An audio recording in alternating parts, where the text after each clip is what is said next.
Ittaqillaha haitsuma kunta wa atbihi sayyi'atal hasanata tamquha wa khaliqin nasa bi khuluqin hasan. Rabbi shrah li sadri wa yassir li amri wahlul 'uqdatam min lisani yafqahu qawli. Hadirin wal hadirat rahimani wa rahimakumullah. Bagaimana kabar semuanya, sehat? Alhamdulillah. Kalimat tahmid itu adalah sebuah amal soleh. Maka ketika kita ditanya bagaimana kabarnya, ketika kita menjawab alhamdulillah, barusan kita beramal soleh. Amal soleh yang kita lakukan melalui lisan kita. Karena bentuk amal itu ada 3 unsur. Yang pertama amal qalbi, amal lisan, dan amal jawarih. Jikalau kita mengucapkan tahmid, maka kita barusan beramal soleh. Tahu tidak pahala orang yang suka tahmid, suka hamdalah? Pahalanya dari bumi ini sampai ke Sidratul Muntaha, penuh dengan kebaikan dan amalan. Pahala yang Allah berikan begitu cukup banyak. Kalimat yang mudah tapi berat timbangan. Bagaimana kabarnya, semua sehat? Alhamdulillah. Jadi jawabannya bukan sehat, tapi alhamdulillah. Pujilah Allah. Allah pun akan mengingatkan kepadanya. Alhamdulillah. Pada malam hari ini dengan izin Allah, saya sebenarnya menggantikan Ustadz Tengku Azhar yang berhalangan. Sekitar jam 10 pagi atau jam 11 saya di bel, di WA, dan di WA, Ustadz bisa gak angkat ini ngisi di Masjid At-Taqwa? Setahu saya Masjid At-Taqwa sudah ada jadwalnya. Menggantikan siapa ini? Menggantikan Ustaz Tengku yang lagi di luar kota. Jadi nanti mohon maaf ini tidak sebagaimana Ustaz Tengku. Walaupun diminta judulnya harus sama. Ini berat juga ya. Tapi nggak ada masalah. Kita hanya menyampaikan ilmu saja. Apa sih makna resolusi jihad? Ini yang membuat judul ini siapa? Kita tidak penasaran. Ini judulnya, kalau bahasa sekarang namanya radikal. Kalimat jihad itu sudah masuk dalam kamus internasional menjadi kata indikator teroris. Bahkan Menteri Agama pernah datang ke Pondok Pesantren Al-Mu'min, minta ayat-ayat jihad, tafsir tentang jihad, fikih tentang jihad, semua yang berkenaan dengan jihad tidak usah diajarkan. Berat ya? Berat atau tidak? Tapi jawaban Ustadz kita, Allah yarham, Ustadz Wahyuddin, luar biasa jawabannya. Begini Pak, panjenengan semuanya tamu ini yang hadir, kalau ingin pondok ini menghapus, tidak mengajarkan jihad di dalam tafsirnya, di dalam fikihnya, di dalam sirahnya, maka coba Bapak hapuskan dulu ayat jihad di dalam Al-Quran. Begitu Pak jawabannya. Kira-kira berani nggak? Al-Quran milik siapa? Allah. Berani dia menghapus ayat Allah. Nah, itu menjadi takut ya. Ya kalau begitu dibahas yang agak lembut-lembut saja. Jadi orang kalau berbicara jihad itu mindsetnya apa? Keras. Mindsetnya mesti menyembelih. Benar nggak? Nah ini ya sebenarnya memang begitu. Baik, kita akan bahas itu satu-satu. Ini saya juga kaget ini. Memang apa semuanya sudah siap berjihad atau belum? Tahu nggak standar menurut para ulama orang yang dikategorikan siap berjihad? Saya akan kupas. Jangan-jangan dari sekian ratus manusia yang hadir ini yang betul-betul berani berjihad itu hanya one person only, wahid nafar faqat. Bahasa Arab begitu. Bahasa Inggrisnya one person only. Bahasa Jawanya siji wae. Apa? Siji tok. Masya Allah. Tapi saya yakin ini gemblengan para asatidz di Masjid At-Taqwa ini sudah hebat. Seharusnya antum sudah jadi para doktor semua ini. Ngaji sudah berapa tahun mas? Sudah 10 tahun loh? 4 tahun? 3 tahun? Kalau 3 tahun doktor, 4 tahun sarjana, antum sudah berapa tahun ngaji di Masjid At-Taqwa? Antum sudah seharusnya tampil di mimbar. Antum seharusnya sudah tampil memimpin umat, menggiring umat menuju kebaikan. Karena ilmunya sudah banyak. Maka sarjananya SM, sarjana masjid. Gelarnya DM, doktor masjid. Ini cuma belum di manage dengan baik. Padahal sekarang ada prodi, Pak. Ada prodi namanya prodi manajemen masjid. Orang cukup kuliah di masjid. Bayangkan berapa SKS setiap hari apa ini? Senin orang ngaji, setiap Senin. Sebulan 4 kali pertemuan, setahun berapa kali pertemuan. Bapak layak menjadi sarjana masjid. Cuma ujiannya bagaimana? Ujiannya praktek di lapangan. Hadirin wal hadirat rahimani wa rahimakumullah. Jadi mohon maaf ini nanti kalau penampilan yang kita kaji yang tidak sesuai dengan panitia.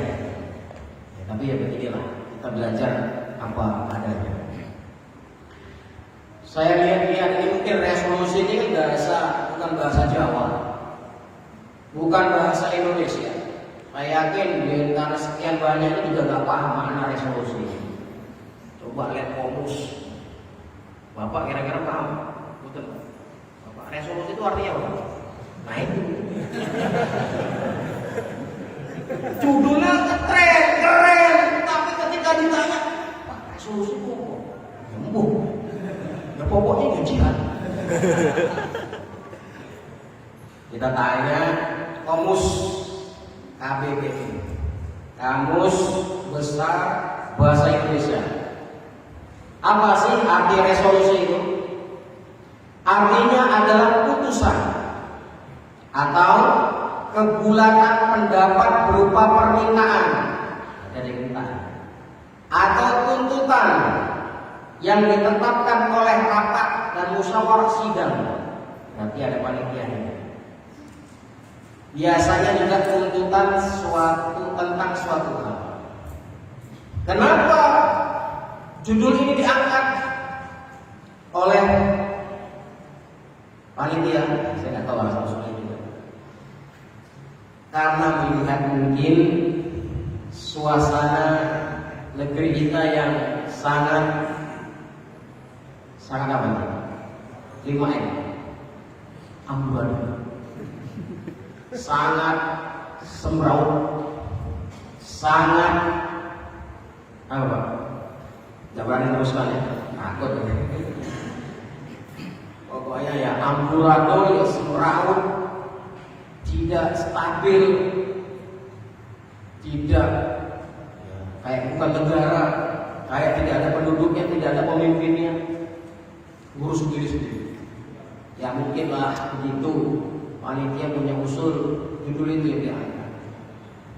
Nah, sebab satu negara oleh Rasulullah SAW diungkap, sebab satu kaum, sebab satu negara, sebab satu provinsi.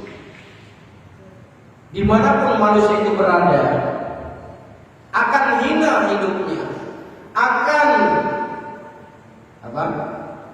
dihinakan oleh Allah Subhanahu wa taala, dzullan, hina, termarginalkan, diremehkan, disepelekan. Bahasa sekarang dia apa? Dikriminalisasikan. Karena faktor umat itu sendiri. Kita lihat hadis Nabi Muhammad SAW. Jadi kenapa kita mesti menuntut jihad? Ya, karena hadis ini.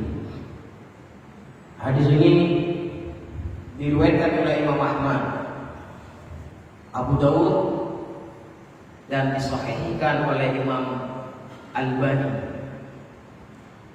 Saya cerita sedikit tentang Albani.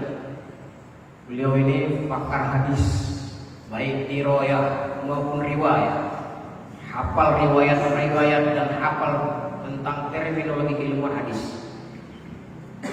Sudah tidak ada lagi ulama sekaliber Imam Albani, Syekh Albani. Sudah tidak ada sampai detik ini. Sudah minim orang yang ahli dan pakar di bidang hadis. Bayangkan. Kalau orang ahli pakar mungkin hanya teorinya, disebut diroyah. Tapi untuk riwayatnya itu menurut keterangan salah satu ustaz Rosyid Ridho dulu yang ngajar saya ketika saya di Ma'had Ali Al-Mu'min, sudah sangat minim di dunia ini orang yang pakar hadis, ilmu hadis baik secara riwayat maupun riwayat. Sudah habis, hampir habis. Pastikan sudah jarang ambil dan tidak ada. Ya Allah selamatkan, kita punya pedoman. Hadis ini sudah dicek kebenarannya, bahwa status hadis ini sahih. Kalau sahih berarti harus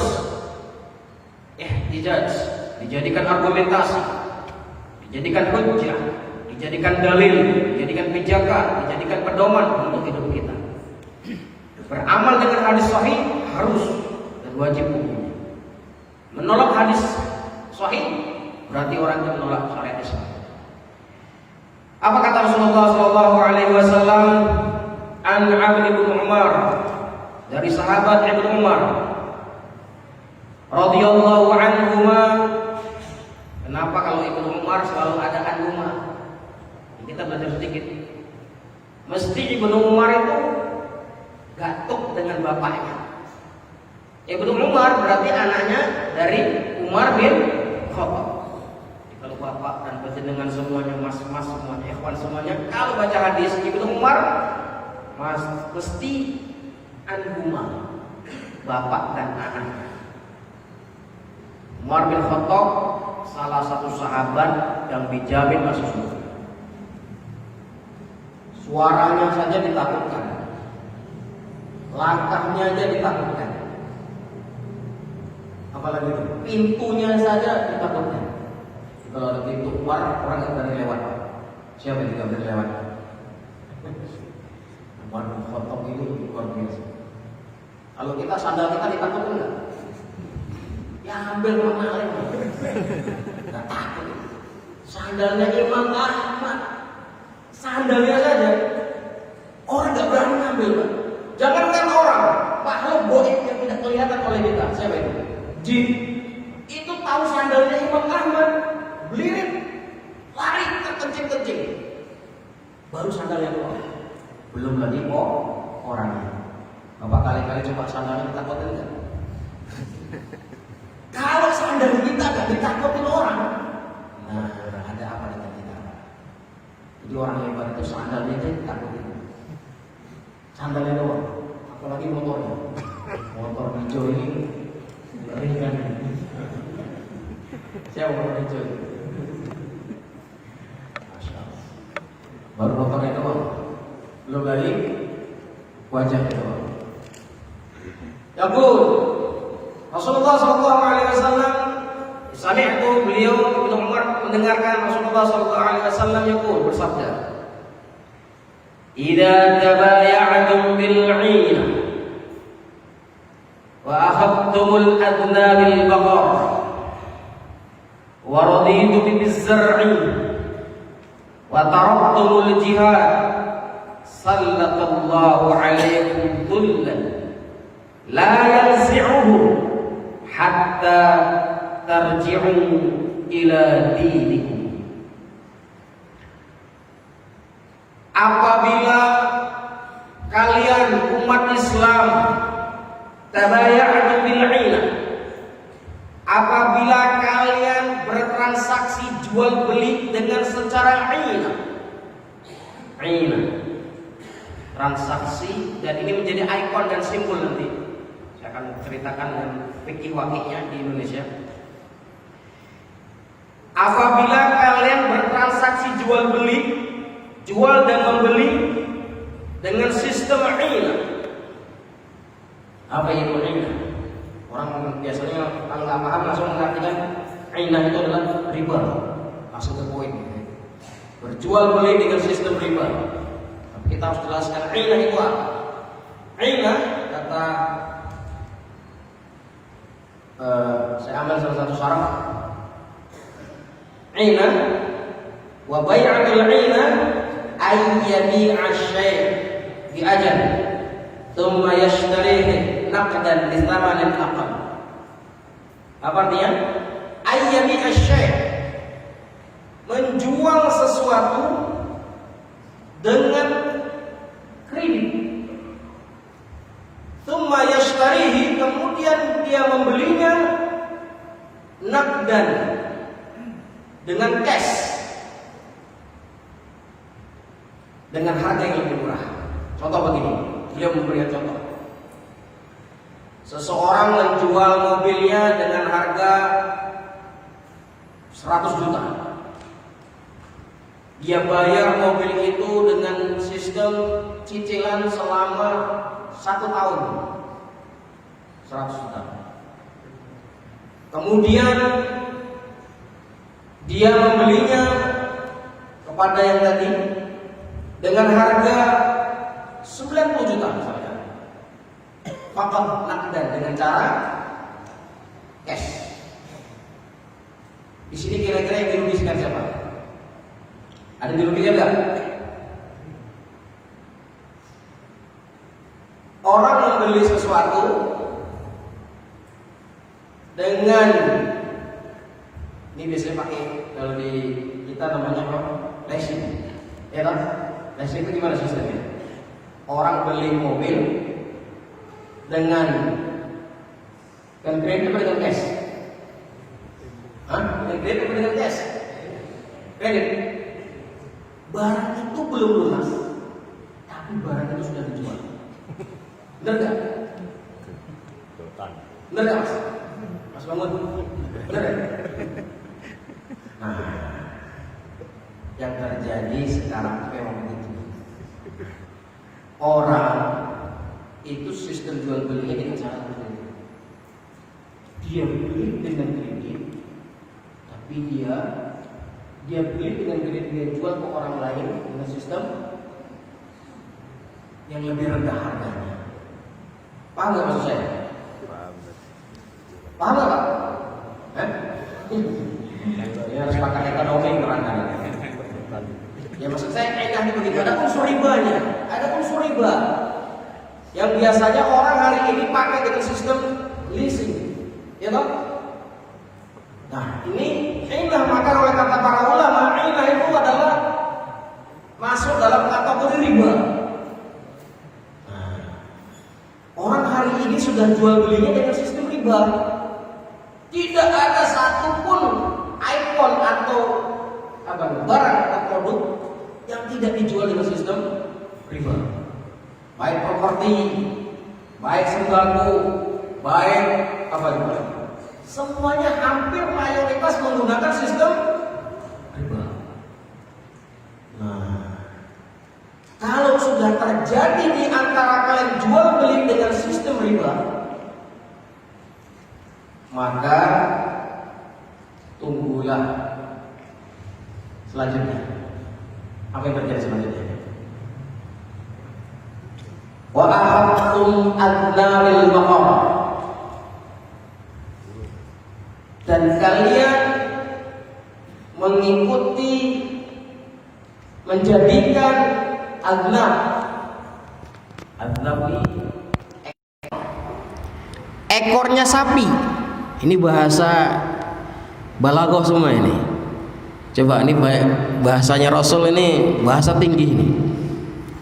Ketika kalian jual beli dengan sistem riba, jika kalian sudah menjadikan, kalian sudah di belakang ekor-ekor sapi. Oh, saya nggak punya sapi kok. Ya, nanti kan jawabannya begitu. Saya nggak punya sapi kok. Waraditu bibizzar', dan kalian rela dan puas dan ridho dengan bizzar'. Zar'i tanaman, pertanian. Wa taraktumul jihad, dan kalian meninggalkan jihad. Sallallahu alaikum dzullan, Allah akan mencampakkan, memberikan kepada kalian dzullan, kehinaan. La yanzi'u, dan tidak akan mencabut kehinaan itu, hatta tarji'u, sampai kalian semuanya kembali ila dinikum, kembali kepada agama kalian. Dijelaskan oleh para ahli hadis, dinikum ay al jihad. Orang kalau mau mulia hidupnya harus dengan jihad. Begitu Pak bahasanya. Sekarang kita bedah satu-satu. Kalau terjadi perniagaan dan transaksi ekonomi di Indonesia ini semuanya sistemnya riba. Apalagi semuanya hari ini sudah memakai sistem seperti itu, tidak bisa, mendarah daging lah. Sampai di RT saja ada uang simpan pinjam. Simpan pinjam maksudnya begini, nyimpan dan minjem. Pinjamnya 1 juta, kembalinya 1.200.000. Bener nggak? Hah? Di RT Bapak nggak ada? Di Indonesia? Ada? Banyak ya? Masya Allah. Pinjam 1 juta, kembali 1.200.000. 200-nya apa katanya? Infak. Infak itu artinya iuran faksa. Dipaksa infak 200. Infak itu sukarela, tidak dipaksa nominalnya. Ketika sesuatu perdagangan, perjual beli dan simpan pinjam meminjam dengan akad ditentukan kembaliannya, itu adalah riba. Ini terjadi nih, masyarakat kita sudah menganggap ya win-win solution, saling menguntungkan katanya. Itu bukan win-win solution, itu sama-sama ke neraka itu. Sama-sama ke neraka itu. Saya jamin itu. Antum bisa jangan bayangkan ke surga itu gampang. Ada orang masuk neraka gara-gara lalat. 1 ekor lalat doang. Ada orang masuk surga juga gara-gara 1 ekor lalat doang. Mau tahu hadisnya? 1 ekor lalat orang bisa masuk surga, 1 ekor lalat orang bisa masuk neraka. Pernah dengar hadisnya? Nah, gimana itu? Nah, Bapak sembah berhala? Tidak, tapi embel-embelnya. Nah, berarti sudah. Ada orang, kata Rasulullah SAW, orang itu masuk surga gara-gara lalat dan masuk neraka gara-gara lalat. Ceritakan oleh Rasulullah, ada 2 orang, rajulani. Ada 2 orang melewati yamuruna qaumun, melewati 1 kaum, yang kaum itu ada, kalau bahasa kita namanya checkpoint, Pak. Checkpoint perbatasan. Melewati perbatasan harus ada syaratnya. Kalau syaratnya kan 2, SIM sama masker. Maskernya mana? Oh iya nih. Besok masker harus berlogo bendera merah putih. Besok masker yang berlogo Palu sama apa Pak? Nah, Yang nggak ada itu nggak boleh masuk. Wah, itu gimana itu? Satu orang ini ditanya, "Qorib, persembahkan untuk patung itu." Dia bilang, "Ma indi syai', aku tidak punya sesuatu untuk berkurban patung itu." Tuh, apa yang lewat itu? Lalat. Tangkap lalatnya, kamu persembahkan hidungnya. Kamu sudah boleh lewat. Yang satu, "Qorib, berkurban seperti temanmu." Dia bilang apa? Yang satu kata Rasulullah, ketika dia sudah berkorban lalat, lalu dia berjalan dan dia menemui ajal, dia masuk neraka. Walaupun amal solehnya banyak. Satu perbuatan syirik kecil di mata manusia, tapi besar di sisi Allah Subhanahu wa ta'ala. Yang satu disuruh mempersembahkan lalat, dia nggak mau. Saya tidak mau. Walaupun lalat itu menjijikan, walaupun lalat itu tidak ada harganya, saya tidak akan berkurban kepada selain Allah. Karena logo saya, slogan saya, prinsip saya, konsep saya, qul inna sholati wa nusuki wa mahyaya wa mamati lillahi rabbil alamin. Saya tidak mau. Kalau kamu tidak mau berkorban dengan seekor lalat, kamu akan disembelih. Siap. Fadaraba unuqahu, lalu disembelihlah dia, fadakhalal jannah, dan akhirnya orang itu masuk surga. Gampang masuk surga, Pak? Gampang, tapi disembelih dulu. Jangan kira gampang. Masuk surga itu melalui pintu kematian. Benar tidak?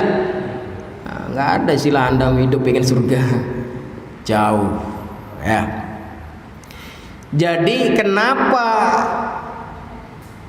Indonesia ini, keadaan umatnya, khususnya kita semuanya, sudah meninggalkan jihad, maka Allah berikan sebuah penyakit, sebuah kehinaan bagi kita semuanya. Kita sistem perdagangannya, jual belinya dengan ainah,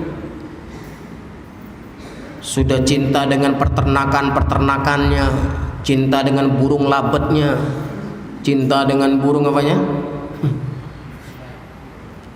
Dengan satu ekor burung kamu bisa masuk neraka. Pernah dengar hadisnya? Nah, belum pernah tak? Dengan seekor burung kamu dituntut oleh seorang ekor burung di hari kiamat. Pernah Pak dengar hadisnya? Kok tadi dengar lalat, sekarang burung diam semua? Oh, berarti belum. Barang siapa yang memelihara seekor burung di sangkarnya, jantan doang, maka burung jantan itu besok di hari kiamat dia akan menuntut kepada Allah, "Ya Allah, tuanku telah mengkebiri saya, maka saya tuntut dia di hari kiamat dikebiri juga." Aduh, ayo Pak. Masya Allah. Gak boleh melihara burung itu hanya seekor doang, jantan sendiri, betina sendiri, menyiksa Pak. Bapak aja di dunia tersiksa nggak Pak itu Pak? Wah, nggak ketemu 3 hari aja nyut ya. Masya Allah. Padahal kata Ibnu Qayyim nggak boleh 3 hari sekali, sehari 2 kali. Nah itu baca kitabnya itu. Kata Ibnu Qayyim, tiga hal yang mesti dilakukan oleh umat Islam. Kalau tidak dia akan sakit, mudah matinya, cepat matinya Pak. Yang pertama kata beliau, baca Quran. Quran ini memang apa istilahnya, memberikan energi sekali. Apa yang sudah adzan itu? Hah? Belum apa-apa ini. Boleh loh, gua udah adzan. Sampai jam 9 ya? Hah? Jam 9 kan? Nah, gitu dong. Benar? Belum apa-apa udah adzan. Ini baru satu slide. Waduh, belum intinya nih. Intinya belum sampai nih. Gara-gara cinta burung gitu ya. Udahlah, lewatin burung lah kapan-kapan lagi. Masalahnya Rasulullah menyebut sapi.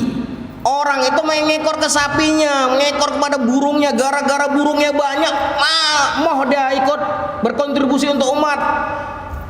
Ayo amar ma'ruf nahi mungkar. Moh, aku tak ngurus burung wae. Ayo, negaramu sudah dirampas. Ben, yang penting rumahku ora dirampas. Bener nggak? Orang hari ini tuh mikir rumahnya sendiri, aman, sentosa. Biarin aja orang tuh, negaranya diambil. Akhirnya begitu Pak orang Pak.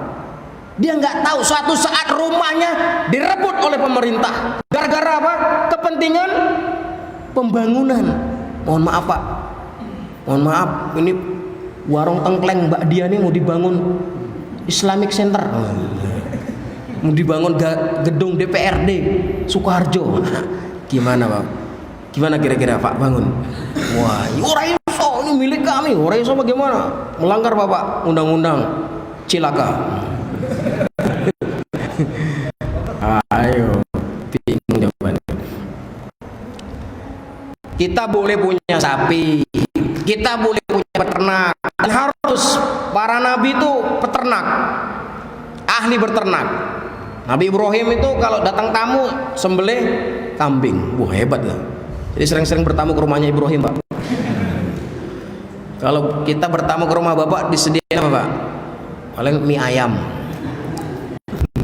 Kecuali ke warung Pak Bangun ya, kambing tenanan. Oke, kita lanjutkan. Nanti ada sangkut pautnya dengan ini Pak.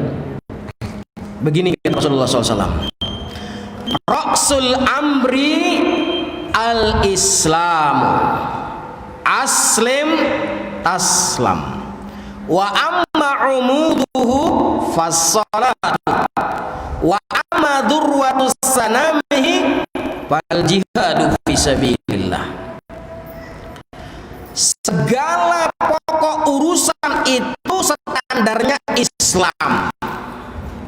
Jual beli harus konsep Islam. Nikahkan anak lihat standar menurut Islam. Kita mau berternak lihat standar Islam. Mau bangun rumah lihat bagaimana konsep Islam. Mau pakai baju konsep Islam. Mensisir rambut konsep Islam.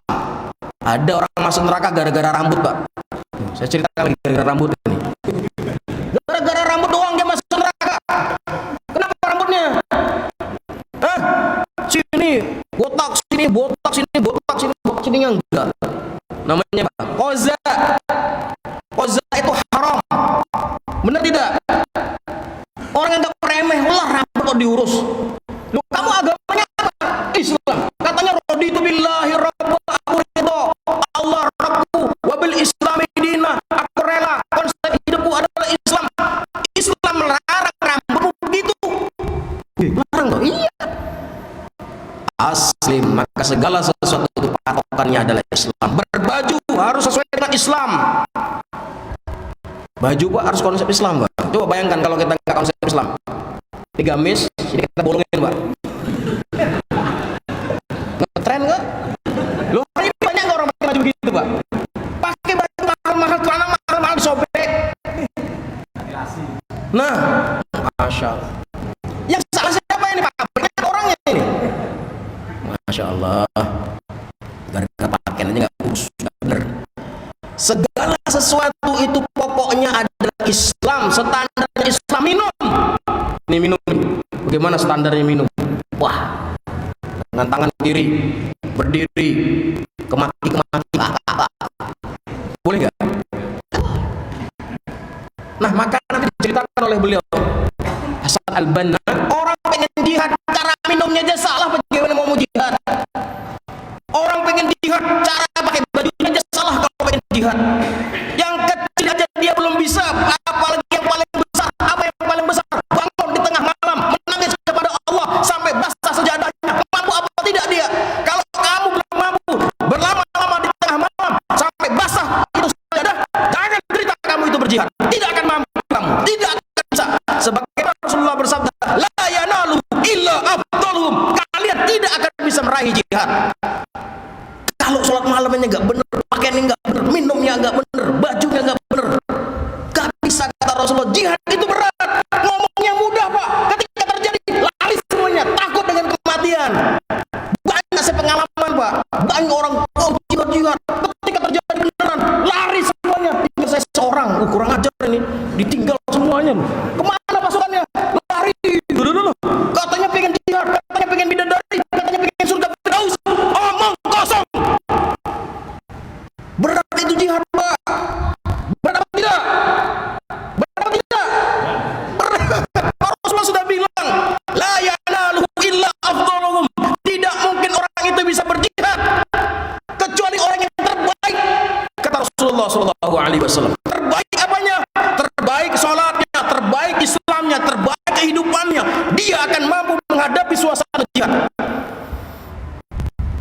Masya Allah. Orang pengen jihad, sholatnya aja masih masbuk. Wallahi, omong doang gitu. Terjadi bom, dia yang pertama kali lari. Baru tembak gas air mata, larinya berit-berit. Baru gas air mata. Belum apa Pak? Masya Allah. Kita kalau berbicara jihad, beliau bilang begitu Pak. Yang kecil kita taklukkan dulu, yang besar kita amankan, baru kamu tampil menjadi seorang sosok mujahid tulen. Kalau pengen berjihad, sudahkah kita membaca Al-Quran menjadi rutinitas kita? Kalau cara baca Qurannya aja masih Senin Kamis, wah, baca Qurannya aja masih kayak Nabi Daud. Artinya Senin baca Quran, Selasa enggak. Jangan begitu dong. Nabi Daud itu hebatnya luar biasa. Puasanya maksudnya, Senin puasa, Selasa tidak, Rabu puasa, Kamis tidak. Kalau kita kan baca Qurannya Senin baca, Selasa enggak, Rabu enggak, Kamis enggak, Senin lagi ketemu. Masya Allah. Katanya cinta Al-Quran, katanya pengen jihad. Nih, yang saya kasih merah ini Pak. Ini hadis sahih. Kata Nabi Darwatus Sanam, puncaknya Islam itu adalah jihad. Karena dia puncak itu di atas gunung, tidak bisa orang yang mendaki gunung itu kecuali orang pilihan. Benar tidak? Harus pilihan apanya? Kembali lagi ke atas. Orang yang baik Islamnya, orang yang baik sholatnya, dia akan menjadi terbaik dan dia akan mau berjihad dimanapun dia berada. Dulu ada sahabat yang bukan meremehkan, bilang begini, ya Rasulullah, lihat Abdullah bin Mas'ud, pahanya kecil sekali, apa bisa dengan manjat pohon kurma itu? Rasulullah mendengar, jangan kau ucapkan itu. Kecil pahanya kalau ditimbang dengan gunung Uhud itu tidak ada apa-apanya. Karena beliau orangnya tawadhu, malamnya bangun, malamnya bagaikan rahib, siangnya bagaikan siang. Ketika terjadi pertempuran, paling terdepan. Malamnya paling terdepan, bangun di tengah malam berjam-jam. Kita berapa jam Pak sholat malam Pak? Ada yang 4 jam? Angkat tangan. Ustadz Abu Bakar Bashir itu kalau sholat malam 3 jam, 3 juz. Usianya udah hampir 90 tahun, mampu berdiri. Orang yang seperti itu ketika perang tidak bergoyah. Kita sholat malam qul huwallahu ahad 12 tidur meneh. Itu pengen perang, pengen jihad. Ini yang bilang bukan saya, ulama besar. Kalau sholat malam aja kamu nggak beres, jangan mimpi kalian bisa perang. Perang terjadi, kamu nggak ada. Mustahil Ustaz. Lihat kata Nabi, lihat sahabat terkagum dengan seseorang yang luar biasa. Lihat, pasti dia masuk surga. La in annahu finnar. Tidak Rasulullah, lihat pasti dia masuk surga itu. Bagaimana masuk surga? La finnar. Siapa itu? Coba lihat, coba untuk. Dia perang. Musuh. Apa yang terjadi? Tiba-tiba tangannya putus. Gak kuat menahan rasa sakitnya, lalu ngapain? Ambil pedang, tusuk baik biar sahid. Sahid dari mana? Sahid dari mana? Sahid apa sangit? Sangit bunuh diri. Bagaimana? Dia nggak kuat daripada nggak ambil aja pedang matikan. Yang penting kita bunuh banyak tadi. Anda fitnah. Dia di neraka. Bapak maju berperang bentar, tiba-tiba tembak ini matanya pun hilang. Mati ada perang dan nangis berat berperang, hilang mata, hilang telinga, hilang kemaluan, hilang segalanya. Kuat apa tidak? Allah hidupkan masih lama. Tiba-tiba perang kemaluannya hilang.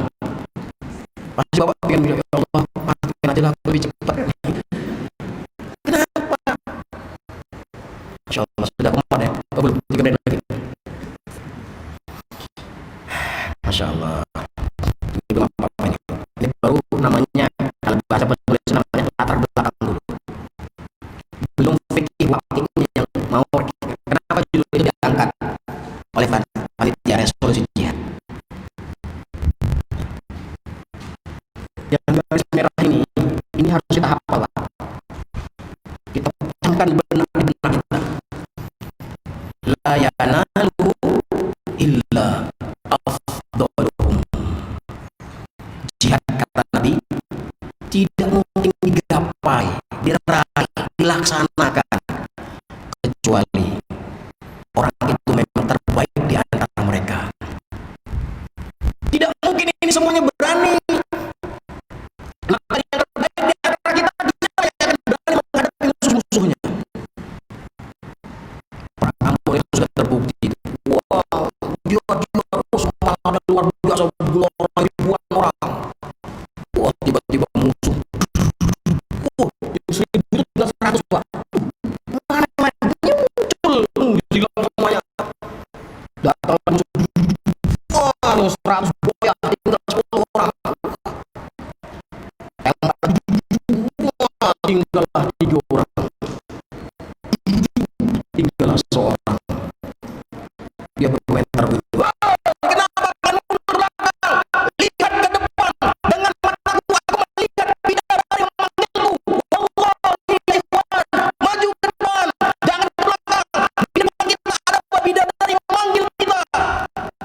Yang lari, mana yang bidadari orang enak? Mana bidadari yang nggak ada?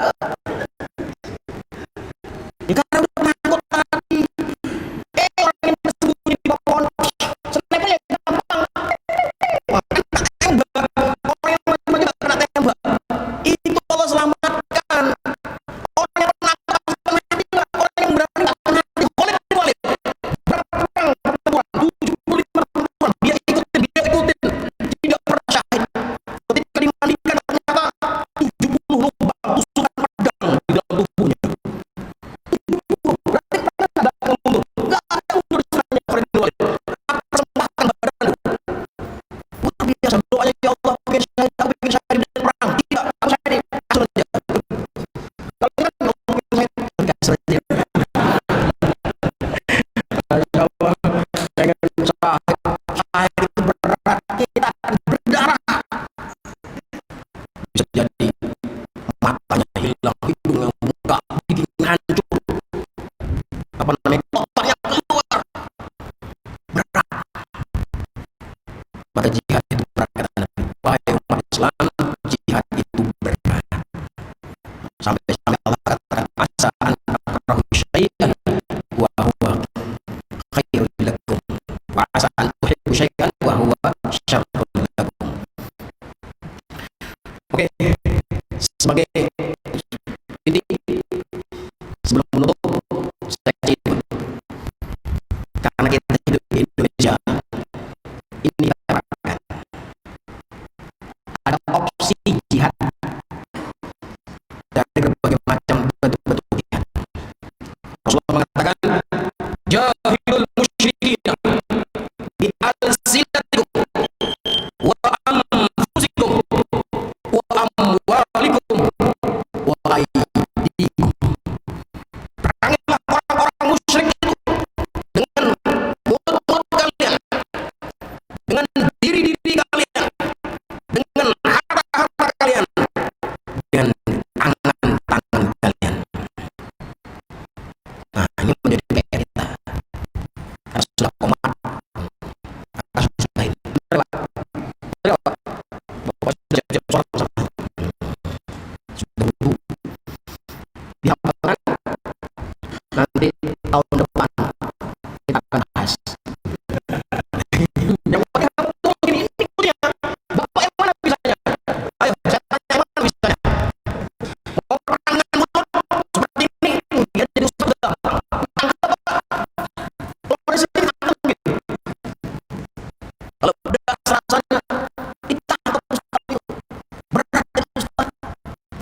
Bisa saya sampaikan karena setahu saya ada lebih dari Komar.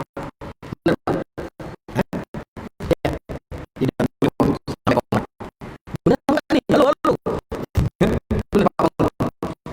Boleh enggak nih? Oh ya.